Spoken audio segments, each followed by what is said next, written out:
പ്രകാശമേ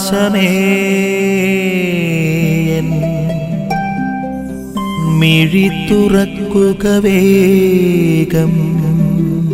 ഈശോമിശിഹായ്ക്ക് സ്തുതിയായിരിക്കട്ടെ. സ്നേഹമുള്ളവരെ, വചനദീപ്തി എന്ന വചന വിചിന്തനത്തിലേക്ക് സ്വാഗതം. കൗശലപൂർവ്വം പ്രവർത്തിച്ചതിനാൽ നീതിരഹിതനായ കാര്യസ്ഥനെ യജമാനൻ പ്രശംസിച്ചു. എന്തെന്നാൽ ഈ യുഗത്തിൻ്റെ മക്കൾ തങ്ങളുടെ തലമുറയിൽ വെളിച്ചത്തിൻ്റെ മക്കളെക്കാൾ ബുദ്ധിശാലികളാണ്. കൗശലപൂർവ്വം പ്രവർത്തിച്ചതിനാൽ യജമാനൻ അവനെ അഭിനന്ദിച്ചു, അവനെ പ്രശംസിച്ചു. സാഹചര്യം ഇതാണ്. യേശു ഒരു അവിശ്വസ്തനായ കാര്യത്തിൻ്റെ ഉപമ പറഞ്ഞതാണ്. യജമാനൻ കേൾക്കുന്നു, തൻ്റെ കാര്യസ്ഥൻ സ്വത്ത് ദുർവ്യയം ചെയ്യുന്നു. അപ്പം വിളിച്ച് കണക്ക് ചോദിക്കുമ്പോൾ കണക്കെല്ലാം തെറ്റായതുകൊണ്ട് കാര്യസ്ഥൻ ചെയ്യുന്നത് യജമാനൻ്റെ കടക്കാരെ വിളിച്ച് എല്ലാവർക്കും വിള ചെയ്ത് കൊടുക്കുന്നു. കാരണം എൻ്റെ ജോലി നഷ്ടപ്പെട്ടാൽ എനിക്ക് പുറത്താകുമ്പോഴേക്കും അവരുടെ അടുക്കൽ ഒരു സംരക്ഷണം കിട്ടുമല്ലോ. ഇപ്പോൾ ജോലി പോകുമ്പോൾ തൻ്റെ ക്ലയൻസ് ആയിരുന്നവരുടെ അടുത്ത് കിട്ടുമെന്ന് പ്രതീക്ഷയോടുകൂടി വഞ്ചനയാണ് ചെയ്യുക. ആദ്യമേ ദൂർത്തടിച്ചു, രണ്ടാമത് യജമാനൻ്റെ വീട്ടും വഞ്ചിച്ചു. പക്ഷേ അവനെ യേശു ഒരു ഉദാഹരണമായിട്ട് എടുത്ത് കാണിക്കുന്നത് ഇങ്ങനെ വഞ്ചിക്കാൻ വേണ്ടിയിട്ടല്ല, സമയത്തിൻ്റെ പ്രത്യേകത മനസ്സിലാക്കിക്കൊണ്ട് അവൻ കൗശലപൂർവ്വം വിവേകത്തോടെ പെരുമാറി. ജോലി നഷ്ടപ്പെടുകയാണ്, എല്ലാം നഷ്ടപ്പെടുന്ന സാഹചര്യത്തിൽ എനിക്ക് എന്തായിരിക്കും വരിക?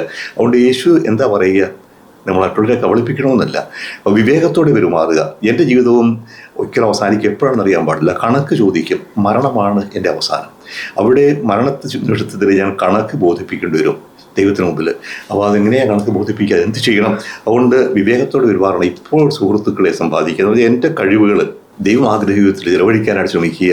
തമ്പുരാനോട് വിശ്വസ്തനായിരിക്കാൻ ശ്രമിക്കുക. എപ്പോൾ വന്നാലും സ്വീകരിക്കാൻ ശ്രമിക്കണം. അതിനെന്താ ചെയ്യേണ്ടത്? ദാനം ചെയ്യാൻ തയ്യാറാകണം. എല്ലാവരുമായി രമ്യതയിലാകത്തും. മറ്റുള്ളവരോടുള്ള ശത്രുതയുണ്ടെങ്കിൽ ഒഴിവാക്കുക, സ്നേഹിക്കുക, എനിക്കുള്ളത് പങ്കുവയ്ക്കുക.